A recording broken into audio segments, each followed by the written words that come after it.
राम दोस्तों, सबका सच हमारे YouTube चैनल में आपका स्वागत है। आज मेरे साथ छात्र नेता अनुज कुमार जी उपस्थित हैं, जो बाढ़ के सर्वेक्षण करने के लिए बेताड़ा गांव 1 नंबर और 2 नंबर वार्ड की दौरा करेंगे।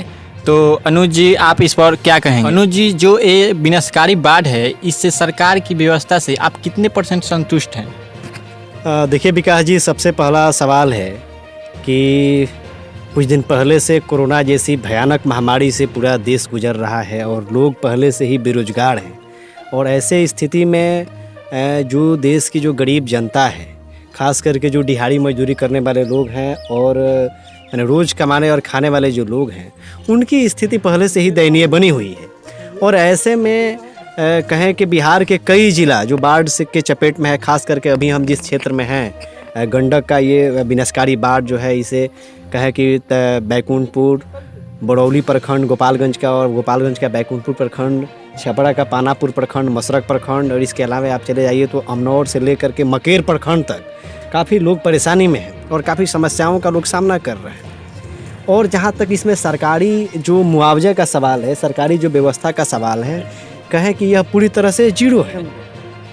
अनुज जी, आप देख सकते हैं कि बाढ़ से कितने लोग परेशान हैं। और वार्ड नंबर 2 बेताड़ा गांव की रवैया देख सकते हैं। नहीं यहाँ पर खाने पीने की कोई व्यवस्था की गई है, नहीं अभी तक तिरपाल दिया गया है, नहीं अभी माल जाल उसी तरफ पानी में डूबा हुआ है। और सरकार की जो मुखिया होता है, अधिकारी होता है, अभी तक यहाँ पर नहीं आया है। इस पर आप कहेंगे? देखिए, जहाँ तक सवाल है कि सरकार के तरफ से जो व्यवस्था होनी चाहिए, वो व्यवस्था के नाम पर जीरो है। और इसमें प्रतिनिधि भी कुछ खास नहीं कर सकते हैं। जब उनको मिलेगा ही नहीं, सरकार की तरफ से जब उनको मिलेगा ही नहीं, तो वो जनता को क्या देंगे? और जनता के बीच में आने से भी उनको दिक्कत है, क्योंकि जनता काफ़ी आक्रोशित है। तो इसमें चाहिए कि सरकार को व्यवस्था करे। सरकार अगर व्यवस्था करेगी तभी जा कर के, चाहे मुखिया हो, सरपंच हो या कोई भी प्रतिनिधि हो, वो लोगों तक कोई भी मुआवजा पहुँचा सकते हैं। और ऐसे स्थिति में हम आपको बता देना चाहते हैं, देखिए, जहाँ तक सवाल है कि बाढ़ आने के पहले, जिस समय बांध टूटने वाला था, और 2 दिन पहले हमने फ़ोन के माध्यम से सारण जिलाधिकारी सुब्रत कुमार सेन और मढ़ौरा SGO दोनों पदाधिकारियों को हमने फ़ोन से सूचना कर दिया था कि लोगों को जो है कोटा के द्वारा जो राशन मिलता है, उस राशन को बंटवा दिया जाए। क्योंकि बहुत ऐसे परिवार हैं जो कोटा के द्वारा जो राशन मिलता है उसी पर डिपेंड है। जब मिलता है तो खाते हैं। और जिलाधिकारी से लेकर के SDO साहब तक ने हमको आश्वासन भी दिया कि हम राशन जो है कल सुबह से बंटवा देंगे। लेकिन देखने को क्या मिला? देखने को ये मिला कि राशन अभी तक नहीं बांटा गया। और राशन नहीं बांटने के कारण हमें लगता है कि भुखमरी की समस्या भी लोगों के सामने उत्पन्न हो सकती है। जी, बेताड़ा गांव के वार्ड नंबर 2 में तार की ये स्थिति है कि अब पानी से चिपक गया है। और जब इस पर बिजली आता है तो इसमें जान माल की खतरा बढ़ रहा होता है। इस पर आप लोग कोई खास कदम उठाए हैं?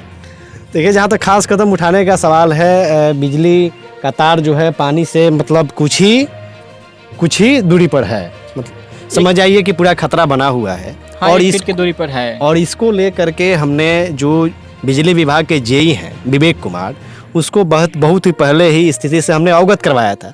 और हमने बताया कि साहब जो है जान माल की क्षति हो सकती है, और घर के काफ़ी नज़दीक तार है, घर के नीचे है।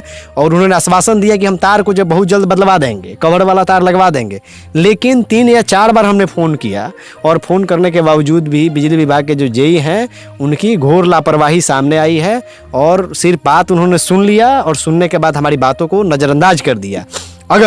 अगर इस तार से किसी तरह का जान माल का क्षति अगर होता है, तो इसके पूर्ण रूप से जिम्मेवार जो है पानापुर के बिजली विभाग के JE लोग कितना पानी आयल बा हमारा घर पर कि हमारा 2 माल रही है सकी सुविधा नहीं है कि कोनो बांधे उन्हें के, तो हमनी ले गल बनी सोन उन्हें दूसरा के घर तो रखा तनी सोन, कोनो सरकार से सुविधा भी नहीं है मिलत। खाए पिए के भी सुविधा नहीं है, तिरपाल भी कोनो नहीं है अपनी के सुविधा। और देखी लोग कितना पानी बाटे, और दूसरा के घर में रह तनी सन, अब बहुत जन मिलत जन खा तनी सब। अनुज जी, आप ये नज़रिया देख सकते हैं कि घर की क्या स्थिति है। हम तो इस घर वाले से बात करना चाहते हैं, लेकिन ऐसी स्थिति आ गई है, घर में 2 वर्ष से ज़्यादा पानी हो गया है, जिसके चलते घर वालों घर छोड़कर दूसरे के घर चले गए हैं या रोड पर अपना अस्थायी रूप से अभी तक व्यवस्था कर लिए हैं। देखिए भी, जहाँ तक इन घर वालों का सवाल है, तो 6 महीना जो कोरोना वायरस में लॉकडाउन चला, उस लॉकडाउन में कहें कि ये प्रत्येक दिन खाने और कमाने वाले मजदूर टाइप के लोग हैं। ये पेंट करते हैं, राज मिस्त्री का काम करते हैं, मजदूरी का काम करते हैं। और ऐसे लोगों के घर में अगर 6 माह से आमदनी बंद हो जाए तो आप उनकी स्थिति का आकलन कर सकते हैं कि उनकी स्थिति क्या होगी। और दूसरा चीज़ ये है कि मैं तो धन्यवाद देना चाहूँगा इस गांव के लोगों का, जो अभी तक इन लोगों के कोई व्यवस्था जो है सरकार की तरफ से नहीं दिया गया है। घर में पानी प्रवेश कर गया है, रहने के लिए घर नहीं है, यहाँ तक कि घरों में खाना भी नहीं बन रहा है। तो मैं धन्यवाद देना चाहूँगा इस गांव के लोगों का और ग्रामीण लोगों का, जो लोग मानवता का परिचय देते हुए और जो लोग यहाँ से मतलब कि पलायन किए हुए हैं, इस घर से निकल गए हैं, उन लोगों को शरण दिए हुए हैं। और वहाँ खाना वाना का भी व्यवस्था हुआ है, हालांकि लोग अपना मतलब वहीं पे सिलेंडर रख करके खाना बना रहे हैं। लेकिन कुल मिला करके कहें कि ग्रामीण जो लोग हैं वो लोग पूरी तरह से एक दूसरे की मदद कर रहे हैं। यह मेरे लिए और पूरा समाज के लिए बहुत अच्छी बात है।